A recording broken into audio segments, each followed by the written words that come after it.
Tonight on 19 Investigates, keeping tabs on Ohio's most dangerous criminals. We'll show you how violent offenders are being tracked after they get out of prison and how to find out if any are living in your neighborhood. AI chatbots are always there to talk, but should they be trusted with mental health support? And who's accountable when something goes wrong? Our investigative team takes a closer look. And is a cold case backlog leaving criminals walking free? Why one DNA lab says hundreds of hidden homicides aren't being investigated by police. Welcome to 19 Investigates. I'm Brian Duffy. Nearly 6,000 of Ohio's most dangerous convicted criminals are now registered in a statewide database. Our investigative team found many of those violent offenders live right here in Northeast Ohio. The database was established under Sierra's Law, which was named after a University of Toledo student who was kidnapped, murdered by a repeat violent offender nearly a decade ago. Investigator Sarah Goldenberg continues to track the numbers in our area. She should be turning 30 years old next month. But instead, Sierra Joggins' family will soon mark 10 years without her, after a repeat violent offender living just miles from her home abducted and murdered her. Her family worked to pass Sierra's Law to try to prevent another tragedy like this from happening. Since 2019, the Ohio Bureau of Criminal Investigation has maintained a violent offender database due to the law. It identifies people convicted of aggravated murder, voluntary manslaughter, kidnapping, and abduction. Police can use the database to help find someone who goes missing, and you can use it to stay safe. We spoke with Sierra's aunt, Tara Ice, back in 2022. Had we had Sierra's Law, we may have been able to find her sooner. And the ending could have been different. BCI broke down the numbers for us. There are just over 5,700 records in the violent offender database as of January 16th. About 1,600 of those offenders are actively registering, and about 3,300 are behind bars. In Northeast Ohio, 19 Investigates found there are 658 total offenders out of prison and actively registering for the database. Cuyahoga County has the most in our area with 358 offenders, and Summit County comes in next with 108. Meanwhile, Ashland and Geauga counties have 0 offenders listed, and Carroll and Holmes counties have just 1 each.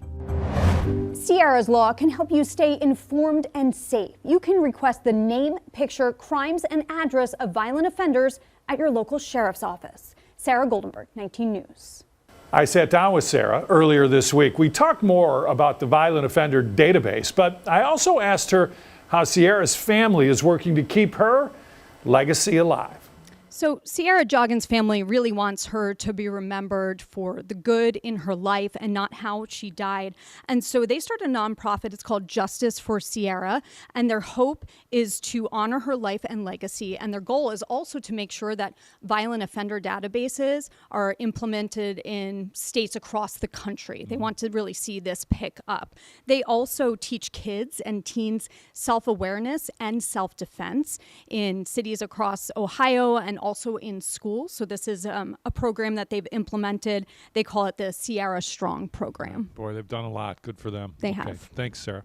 So how many violent offenders live in your community? We break down the numbers by county on the free 19 News mobile app. You can download this by scanning the QR code on your screen. Just look for this story under the 19 Investigates tab. Anyone convicted of the violent crimes listed in Sierra's Law since March of 2019 is required to report to their local sheriff's office once a year for a decade.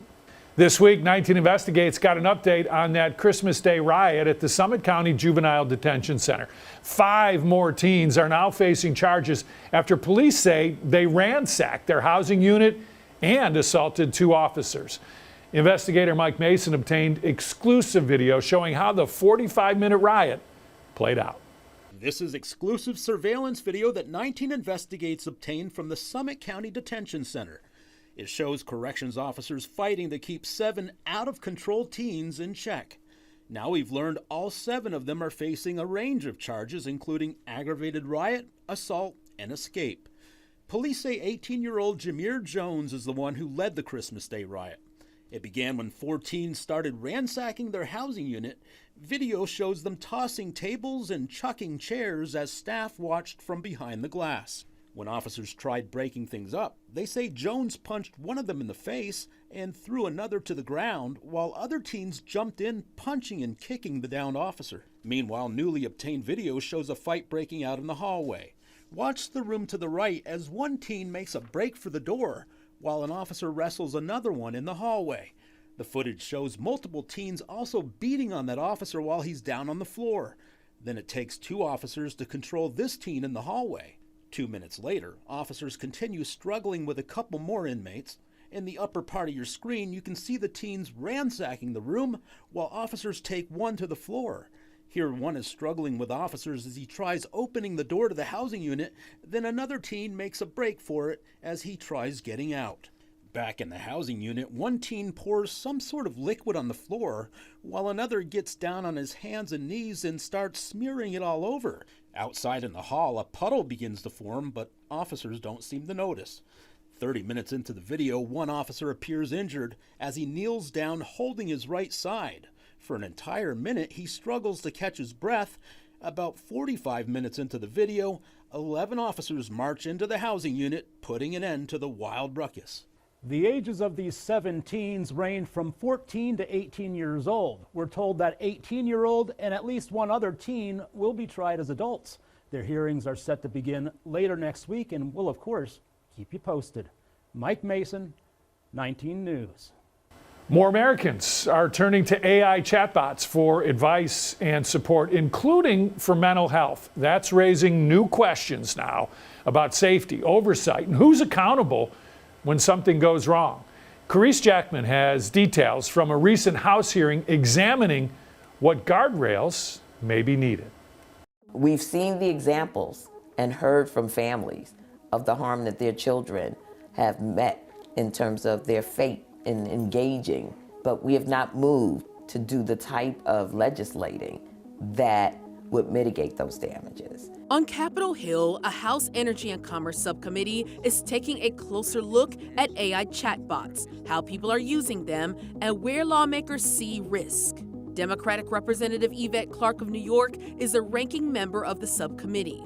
For America to be the global leader in AI innovation, including in industries such as mental health care, we must be proactive in developing safe technologies to make Americans' lives better. During the November hearing, lawmakers heard from experts about how people are using chatbots, including for mental health support. These systems are a useful sounding board and non-judgmental space for many people. However, individuals who are isolated, vulnerable, or less familiar with AI and its limitations may face greater risks. Clarke says she doesn't see chatbots as all bad, but she and other lawmakers say the big question is what guardrails should exist, especially with kids' exposure to these tools.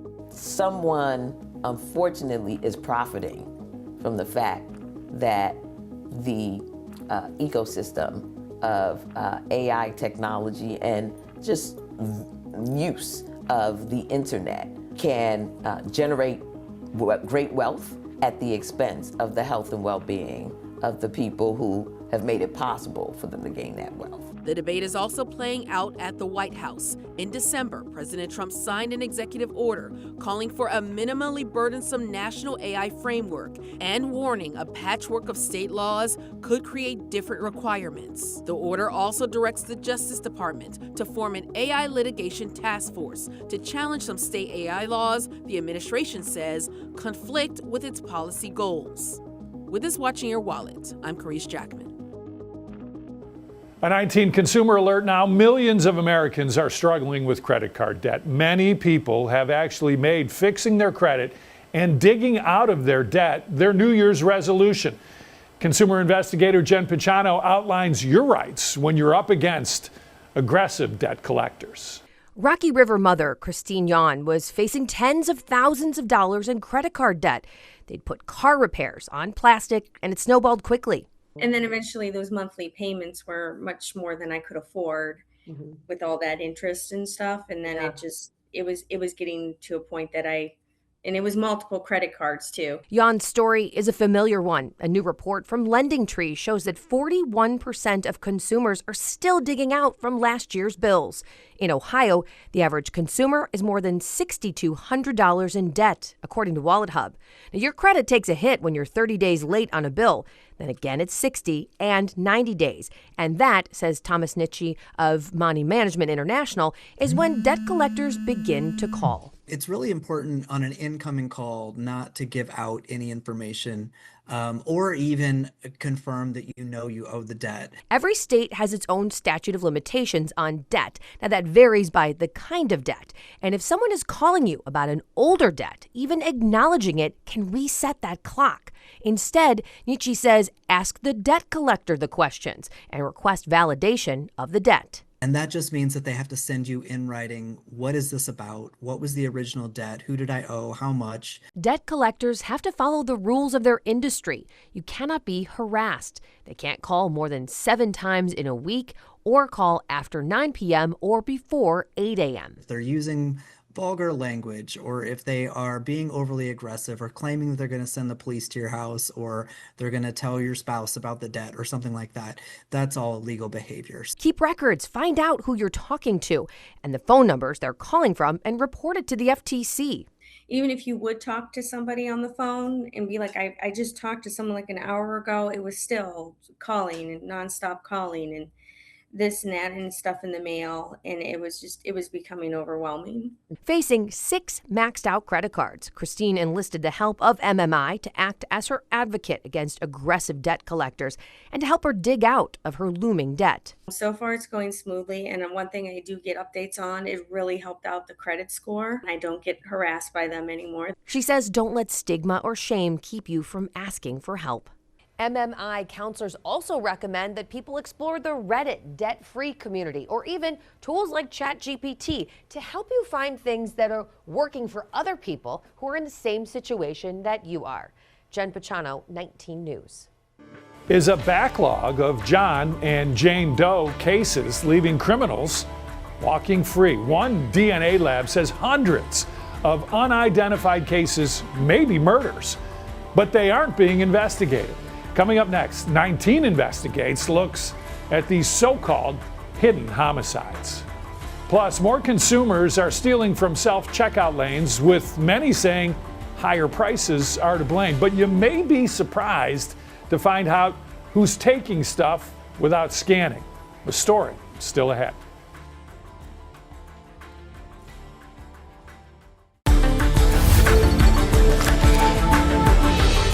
Every single individual deserves to have their name back.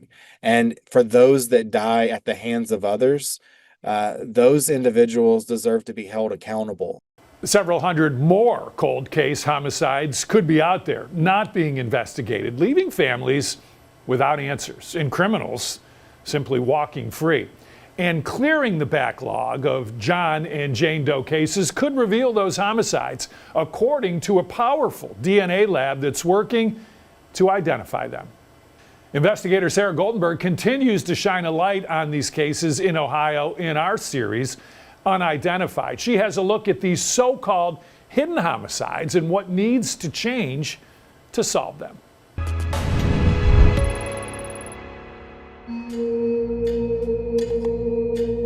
Danny Mitchell and Michael Allen Leach. We've brought you their stories before. Danny, found back in 1980 in Cleveland, identified decades later in 2025. So for 45 years, we've been wondering, is he still alive?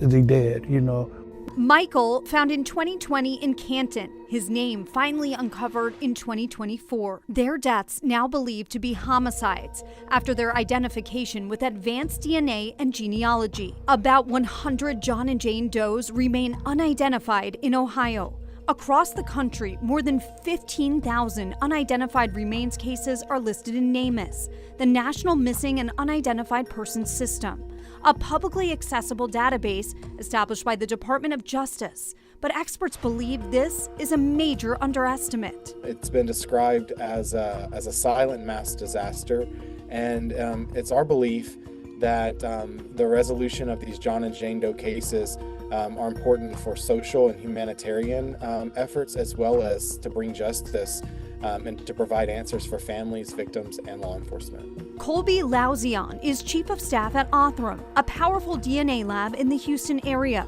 solving John and Jane Doe cases at a rapid pace with investigative genetic genealogy. There's an answer. What we say here at Othram is that unsolved crime is a choice. Unsolved John and Jane Doe victims are a choice. He says this doesn't mean law enforcement is choosing not to work on a case, but systemic issues need to change to fix the problem. Every case can be resolved if there's DNA. Othram noticed a trend in their own cases. As they identified John and Jane Doe's, sometimes that information led to a change in their manner of death to homicide. They broadened that research to all unidentified cases listed in NamUs, and now estimate there are about 600 hidden homicide cases nationwide, in addition to the cases currently being investigated as homicides. And so what we noticed as we start to look through all of the cases in which a name has been returned to a Doe is that about 6% of the time or so, the manner of death changes from either undetermined or accidental or natural or whatever the case may be to homicide. Othram published their findings in this scholarly paper using some federal data I obtained about manner of death classifications in NamUs. And something else is hindering these cases being solved more quickly, they say. This interim policy by the DOJ limits the use of investigative genetic genealogy in unidentified cases to those involving suspected violent crime like homicides. Because of this policy, investigators can't get funding from several federal programs to solve their John and Jane Doe cases if they're not classified as homicides. But as we've learned, in many cases, investigators need to identify the person first before they can figure out how they died, which can sometimes change undetermined cases to homicide. Lauzion says that needs to change so thousands of unidentified people in this country get their names back. There is essentially no reason that this problem that exists today should still be in existence in 5 or 10 years. And cases like Danny Mitchell's, where 19 Investigates fought for answers on his manner of death, stands a chance at getting justice. The work that you did in the case that you mentioned earlier is the kind of journalism that really drives change and that is important. Sarah Goldenberg, 19 News. Othram is fighting for more funding to solve cold cases more quickly. The Carla Walker Act would increase funding at the federal level for investigators to use genetic genealogy to solve cold cases.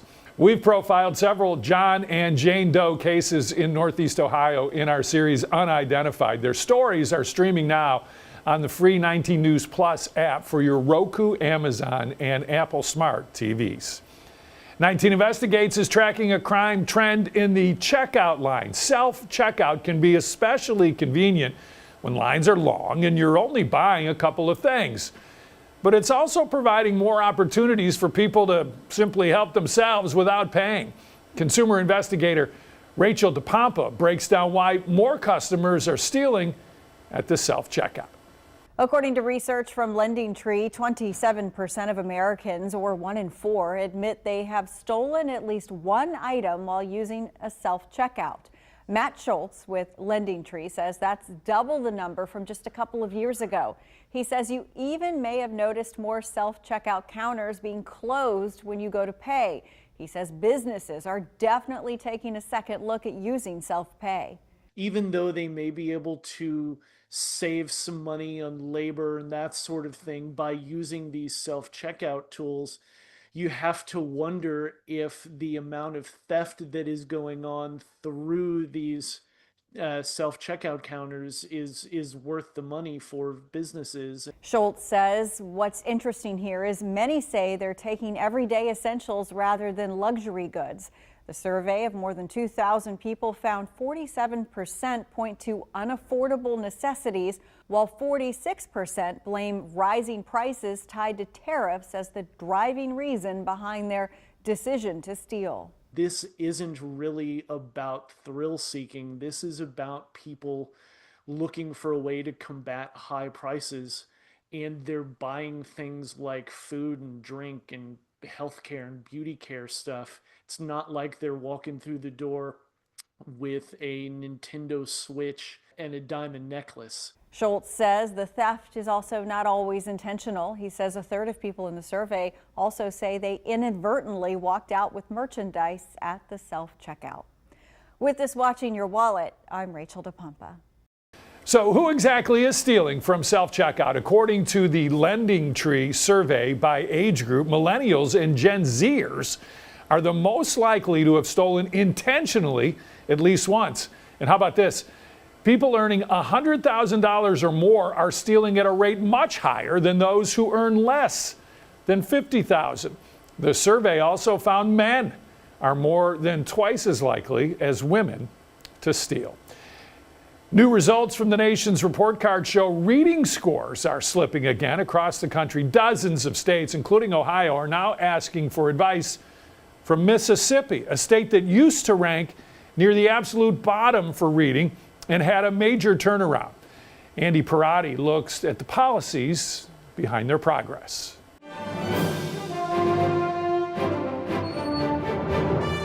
Chapter the 9th, Big Fight. Ready or not, here I come! Cameron Davis reads with the enthusiasm of an action hero. It's our only chance to save the kid! Run! The name of the book is Dog Man, A Tale of Two Kitties. A Mississippi third grader with a love for reading that started at an early age. Once you get the hang of it, you got the hang of it. Cameron's reading proficiency highlights a state experiencing literary success. Lil Petey, are you okay? That feels like a miracle. According to the National Assessment of Educational Progress, the nation's report card, Mississippi once ranked almost dead last, 49th in 2013, for its fourth grade reading scores. Today, it ranks 9th best in the nation, and it leads the country #1 for overall reading improvement. This is called a positivity pause. Amanda Malone is the state's literacy director. How did Mississippi do it? A lot of times people call it the Mississippi Miracle. Now, miracle implies that humans had nothing to do with that. And so it's not a miracle. It is really a marathon.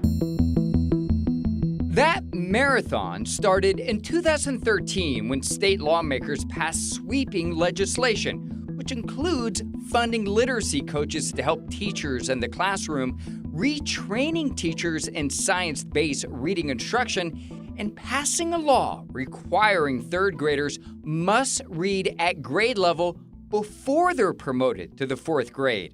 At the third grade level, it's the time. It is the time to determine, all right, is this child reading on grade level for the purpose of them being ready for college, being ready for a career. Mississippi's education leaders say 37 states, including Florida, Texas, and North Carolina, have now reached out to the state for literacy policy guidance and support. So before we start, Malone says the intent of Mississippi's law is focused on intervention, not retention. One of our goals here in Mississippi to make sure that whatever those children do, that we have prepared them to be able to do it well. It's a big deal. It is really a big deal. ADHD, don't fail me now. Today, Mississippi's graduation rates are higher than the national average. Peel. And testing assessments show there is no better state in the country for low-income or students of color to learn to read. I think that is awesome sauce. Awesome sauce? It makes you proud? Really proud. You know, Mississippi used to be the one that we could always make an assumption about. Well, not anymore. Don't call it a miracle, it's a marathon, and we're still on it. As I mentioned earlier, Mississippi's Department of Education says Ohio is one of several states that reached out to them for literacy policy guidance and support. While reading scores here are slightly above the national average, data shows they have dropped several points since 2019. Take a look. The nation's report card shows Ohio's fourth grade reading score has dropped 6 points since 2019. Eighth grade reading scores are down 7 points. The report card also compared Cleveland's reading scores to several other large public school districts across the country. They found the 2024 average reading scores for 4th and 8th graders in Cleveland were significantly lower than most of the large cities they looked at. Detroit was the only district that performed worse than Cleveland. The next report card is expected to be released in the winter of 2027. The stories we showed you today are streaming now on 19 News Plus. You can download the app for free on your Apple TV, Roku, or Amazon Fire TV device. Next week on 19 Investigates, they're in kitchens and bathrooms everywhere. But our investigation found the dust from cutting certain countertops can be deadly.